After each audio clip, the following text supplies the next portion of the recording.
अहले गज़ा पे बड़े मज़ालिम बरसाए जा रहे हैं, बड़े जुल्म ढाए जा रहे हैं और पूरा आलमी इस्लाम खामोश है। कभी कभी डर लगता है अल्लाह कहीं हमारी पकड़ न कर ले काफिरों से पहले कि तुम इस जुल्म के ऊपर खामोश हो।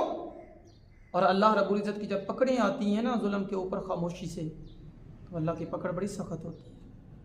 खुदा रा अहले गज़ा के लिए कुछ तो कर दें, कुछ माली ताउन, कुछ दुआएं, कुछ जहाँ तक हो सकता है अपने ताल्लुकात इस्तेमाल करके। हम MPA MNA से बड़े काम निकलवा लेते हैं और बड़े, तो क्या हम उनको इस चीज़ पे ज़ोर नहीं दे सकते कि खुदारा असम्बली में उठाएं बाकायदा तौर पे, और सिर्फ ये करारदाद की हद तक ना हो, अमल की हद तक हो बाकायदा तौर पे।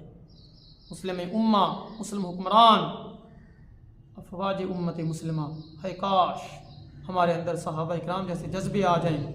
आज अगर सैयदना उमर फ़ारूक रज़ी अल्लाह ताला अन्हु जैसा, सैयदना अली मुर्तज़ा कर्रमल्लाहु वजहुल करीम जैसा शुजा बहादुर होते, यकीन करें उम्मत के ऊपर ये हालात कभी ना आते।